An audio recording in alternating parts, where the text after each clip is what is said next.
Hello students, welcome to the recall session of forensic medicine.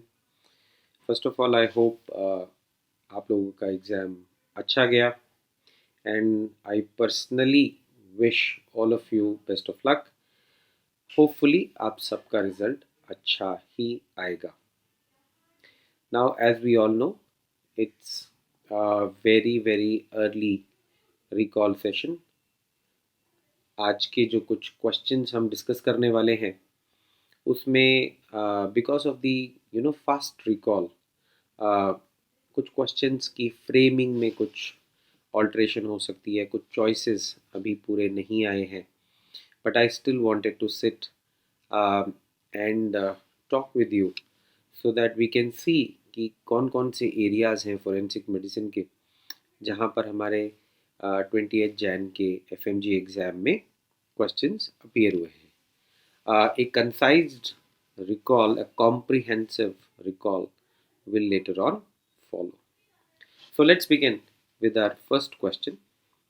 The first question says there is a mentally ill pregnant female uh, who will give consent for MTP. Uh, the answer is very simple. Uh, as per MTP Act, MTP consent has to be given by female. MTP act कहता है कि अगर MTP होनी है तो MTP का consent female देगी, किसी और के कंसेंट की ज़रूरत नहीं है.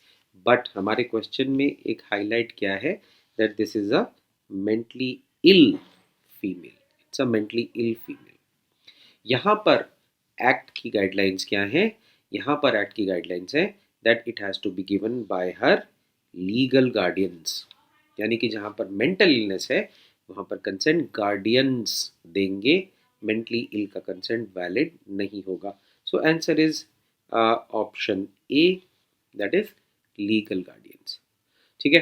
काफ़ी स्टूडेंट्स ने बताया कि इसमें और भी कुछ ऑप्शंस थे, her partner, she herself, treating doctor. तो ट्रीटिंग डॉक्टर तो कंसेंट दे ही नहीं सकता, she herself can not give because of her mental illness, as you understand. Her partner, we don't know whether her partner is husband or not. So whether her husband can be called as her legal guardian if he is available.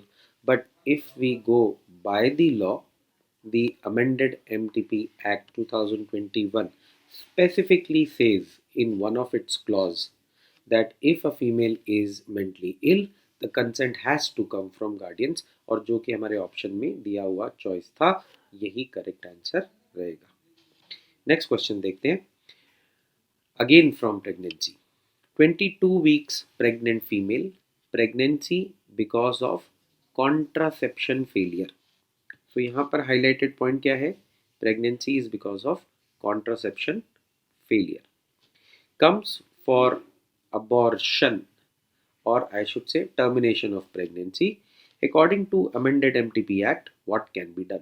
The options are: two doctors' opinion are required for MTP. Pregnancy can be terminated if fetal anomaly. MTP can be done on permission of superintendent of hospital, और MTP can be done on permission of medical board. So अगर हम इस question का dissection देखें, amended MTP Act 2021. Okay, what does it say? It says that MTP can be done till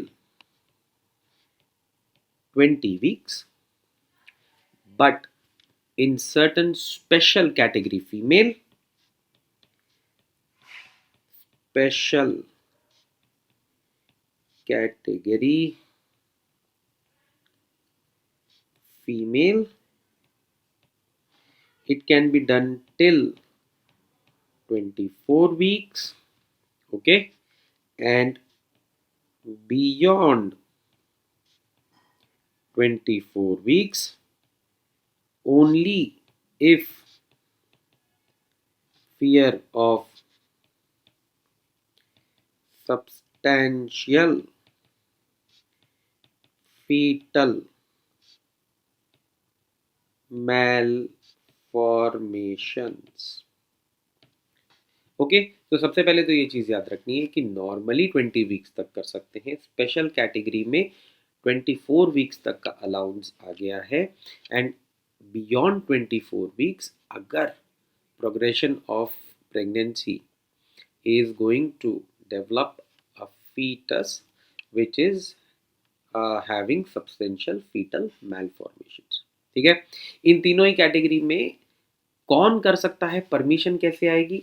if it has to be done till 20 weeks, one doctor can decide and do the procedure.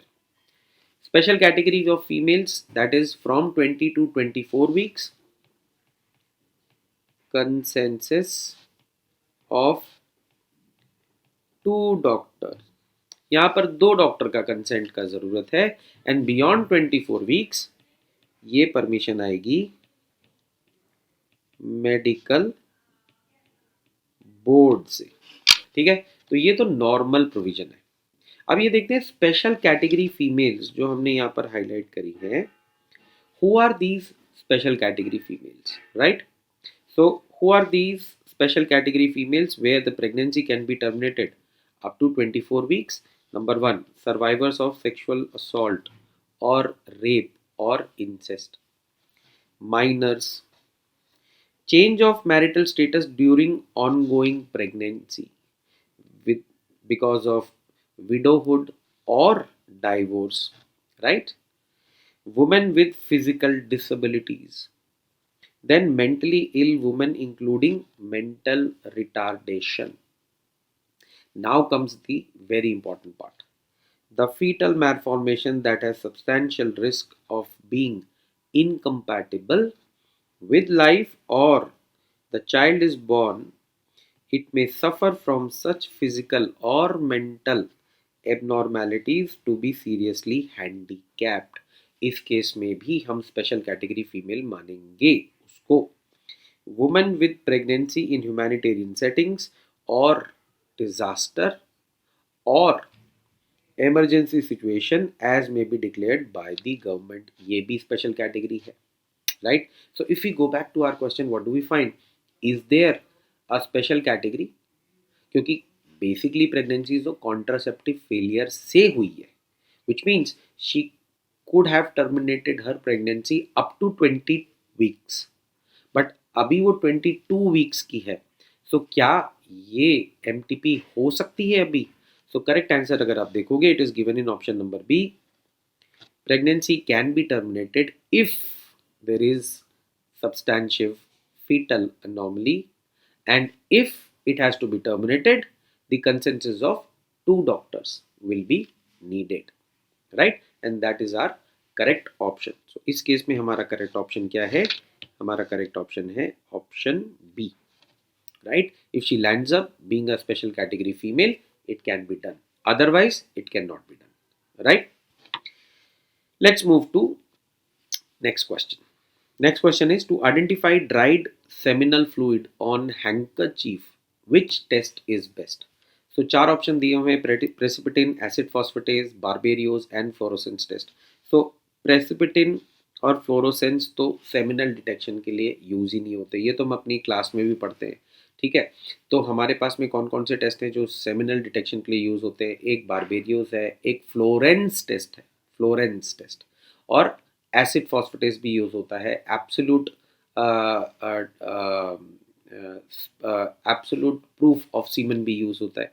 यहाँ पर दो दिए हुए हैं, acid phosphatase and Barberio's test, but साथ में हमें क्या दिया हुआ है? It's a dried seminal fluid on handkerchief, जिसमें एक्सपेक्टेंसी क्या है? Acid phosphatase levels are going to be equivocal as the stain becomes old, acid phosphatase level धीरे धीरे गिरते रहेंगे, right. Although acid phosphatase levels fresh semen में बहुत high होते हैं, मोर देन 100 बोडेंस की unit, we consider it at semen only, ठीक है। बट ड्राइड स्टेन है, कुछ समय पुराना हो गया, इसमें बेटर टेस्ट क्या रहेगा, to do a Barberio's test. Barberio's test क्या आइडेंटिफाई करता है, बारबेरियोस टेस्ट identifies spermin picrate crystals microscopically, right. So correct answer इस चॉइस में रहेगा बारबेरियोस टेस्ट। नेक्स्ट देखते हैं, what is the next best step of management after snake bite, the vitals of the patient probably were given normal, यानी कि patient जो है वो हॉस्पिटल आ चुका है, क्वेश्चन पढ़ के मुझे तो ये लगता है vitals are normal means patient hospital आ चुका है। बेस्ट नेक्स्ट मैनेजमेंट का स्टेप क्या होगा, सो इमोबलाइजेशन तो नहीं होगा, क्योंकि इमोबलाइजेशन इज समथिंग जिसको करके आपको स्नेक बाइट साइट से हॉस्पिटल तक लाना होता है। Immobilization is the best thing to do without wasting any time at the snake bite site so that patient can be brought to the hospital as early as possible, right। Hospital में आने के बाद क्या चीज़ करनी चाहिए, anti snake venom is the best thing to be done if the bite is poisonous. But हमें क्या दिया हुआ है क्वेश्चन में, that vitals are normal which means doesn't look to be a poisonous snake bite. इस case में the best thing to do is reassure, clean the wound and observe the patient for 24 hours। तो ये option हमें कहाँ दिया हुआ है, ये ऑप्शन हमें दिया हुआ है ऑप्शन नंबर सी में, that is reassurance and wash the area. कुछ स्टूडेंट्स ने बोला वॉश द एरिया भी था, कुछ स्टूडेंट ने बोला रीअश्योरेंस के साथ में कुछ और लिखा हुआ था, but the best policy in this case is where it looks to be a non poisonous snake bite is reassurance and observation for 24 hours, right। so जिस तरीके की फ्रेमिंग के साथ ये क्वेश्चन आया है, this looks to be the best answer right now. Next question देखते हैं, the diameter of a gun is measured by, right. किस तरह की गन है, राइफल्ड वेपन है, स्मूथ बोर वेपन है, ये रिकॉल में ठीक से नहीं पता चल पाया, या प्रॉब्ली इसी तरीके का क्वेश्चन फ्रेमिंग आया था कि डायमीटर ऑफ गन किस तरीके से मेजर होता है। सो चॉइसेस को देखते हुए लगता है it looks to be a rifled weapon, ठीक है। राइफल्ड वेपन क्या होता है, हम अपनी क्लासेस में देखते हैं, वेपन जिसके बैरल में इस तरीके की मेटालिक स्कोरिंग होती है, इस प्रोसेस को बोलते हैं राइफलिंग। और जिन वेपन्स में राइफलिंग होती है those are called as rifled weapon.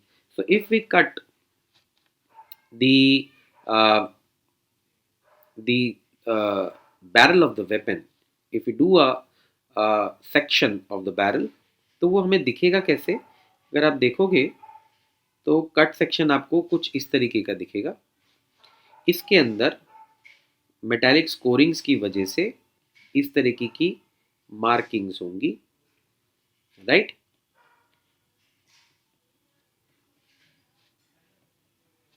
Okay, these are called as lands, and दो लैंड्स के बीच में जो स्पेस है, this space is called as groove. Okay, now अगर आप इस बैरल के अंदर मैक्सिमम परमिसेबल डायमीटर देखो, यानी कि कौन सी चीज इस बैरल के अंदर से अंदर बाहर आ जा सकती है, तो वो स्पेस कौन सा है, वो स्पेस है this space,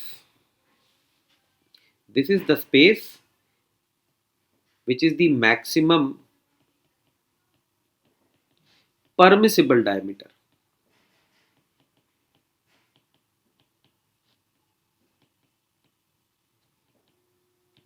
which is the space between two opposite lands, ठीक है ना।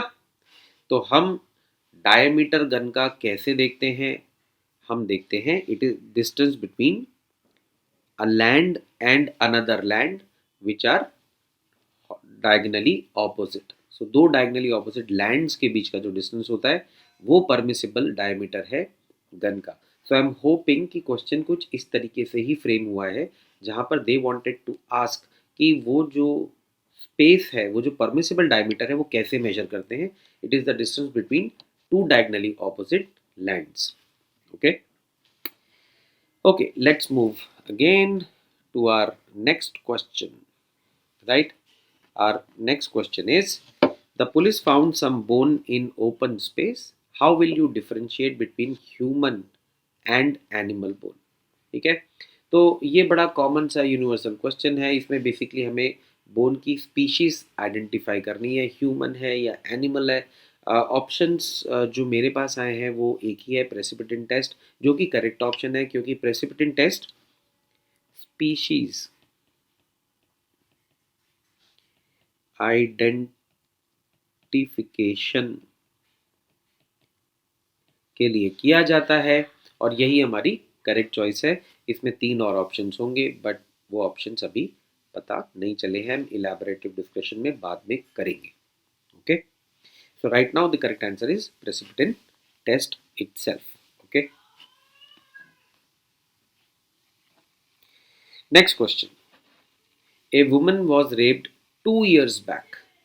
The accused has to be given death sentence. Who can give death sentence?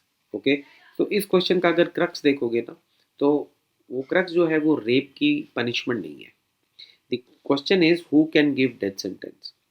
Whosoever can give death sentence in a case of rape, they can give death sentence in any other crime also wherever death sentence is available. Rape के भी कुछ situations में death sentence available है, ये हम अपनी classes में बात करते हैं। बहरहाल फिलहाल हम इस क्वेश्चन पे वापस आते हैं। Who can give death sentence, हमें इस क्वेश्चन में डायरेक्टली पूछा हुआ है कौन सा जज या कौन सा कोर्ट डेथ सेंटेंस दे सकता है। ठीक है, पहला ऑप्शन है class 1 judicial magistrate. I am not very sure कि ये ऑप्शन था या नहीं था, या कोई और ऑप्शन था। दूसरा भी चीफ जुडिशियल मैजिस्ट्रेट है, शायद मैजिस्टेरियल कोर्ट था या कोई और ऑप्शन था, but most of the students have said कि 2 ऑप्शंस मैजिस्टेरियल कोर्ट के थे। तो मैजिस्टेरियल कोर्ट के पास तो पावर नहीं होती डेथ सेंटेंस देने की। मैक्सिमम पनिशमेंट मैजिस्ट्रेट रैंक का जो जुडिशरी है, जो कि चीफ जुडिशियल मैजिस्ट्रेट होता है, उसके पास होती है 7 years ऑफ इम्प्रिजनमेंट। ओके, तीसरा लोगों ने बताया the person was assistant session जज। असिस्टेंट सेशन जज की भी maximum punishing power is up to 10 years of imprisonment, यानी कि असिस्टेंट सेशन जज 10 साल से ज़्यादा की सज़ा नहीं दे सकता। And death sentence is more than 10 years of imprisonment, right. Elimination से भी हमारे पास जो चॉइस बची वो है एसोसिएट सेशन जज, जिसको हम बोलते हैं एडिशनल। एक्चुअली ज़्यादातर लोगों ने एसोसिएट बताया, बट आइडियल चॉइस होनी चाहिए थी एडिशनल। एडिशनल सेशन जज या फिर सेशन जज प्रॉपर, ये दोनों ही जजेस जो हैं they can give any punishment available in Indian law. So correct answer in this case would be an additional session जज और सेशन जज, या फिर एसोसिएट सेशन जज भी लिखा होगा। तो हो सकता है कि एडिशनल की जगह एसोसिएट उन्होंने लिख दिया हो, but associate is not the correct word. Correct word is additional session जज। Okay, so I would go with additional session judge as the correct choice who can deliver death sentence. Okay, next question. In air blast which organ is more affected? बड़ा ही पुराना, बड़ा ही straight forward question है, कई बार examination में पूछा गया है। ये हम बात कर रहे हैं बॉम्ब ब्लास्ट की। ठीक है, बॉम्ब ब्लास्ट अगर एयर में होता है तो यहाँ पर मोस्ट वल्नरेबल बॉडी ऑर्गन कौन सा होता है? This is lungs. ठीक है, तो इस केस में हमारा करेक्ट आंसर तो लंग है, बड़ा सिंपल। बट एक इंफॉर्मेशन और याद रखेंगे कि बॉम्ब ब्लास्ट अगर अंडर वाटर होता है तो यहां पर मोस्ट वल्नरेबल बॉडी ऑर्गन कौन सा बन जाता है? Now it becomes GIT। Okay, तो अंडर वाटर ब्लास्ट में GIT is more vulnerable, air blast में lungs are more vulnerable, because blast के साथ होता क्या है? प्रेशर डिफरेंसेस क्रिएट होते हैं। ब्लास्ट क्या करता है? From the area of blast it sends concentric air, चारों तरफ एयर को बाहर की तरफ फेंकता है, जिसकी वजह से ब्लास्ट के आसपास का एरिया एज जैसे जैसे हवा फैलती जाती है बाहर की तरफ, उसमें वैक्यूम क्रिएट होता है। सो वो बॉडी ऑर्गन्स जो कि प्रेशर मेंटेन करते हैं बॉडी का, atmospheric pressure, like year drums, lung, ठीक है, और GIT, ये सारे जो है they become vulnerable. So air blast में हमारे पास इस क्वेश्चन में ईयर ड्रम की चॉइस नहीं दी हुई थी, टिम्पैनिक मेम्ब्रेन, राइट। अगर तो टिम्पैनिक मेम्ब्रेन की चॉइस होती तो वो ज़्यादा वल्नरेबल होता, बिकॉज उस केस में एयर ब्लास्ट में टिम्पैनिक मेम्ब्रेन्स पहले रप्चर होती है, लंग इंजरीज बाद में आती है। ओके, तो यहाँ पर चॉइस लंग था तो हमने लंग का ऑप्शन लिया। Under water GIT is more vulnerable as compared to tympanic membrane and lungs both, right. So ये कुछ क्वेश्चंस थे जो अभी रिकॉल में मेरे पास आए हैं। As I shared with you earlier, I wanted to talk with you ताकि प्रेजेंटेशन मैं आपके साथ में शेयर कर पाऊँ कि किस तरीके के क्वेश्चंस हमारे पास आए हैं। We'll work on the elaborative recall later on and we will talk about it also. As of now, best of luck for your results. Right? See you later.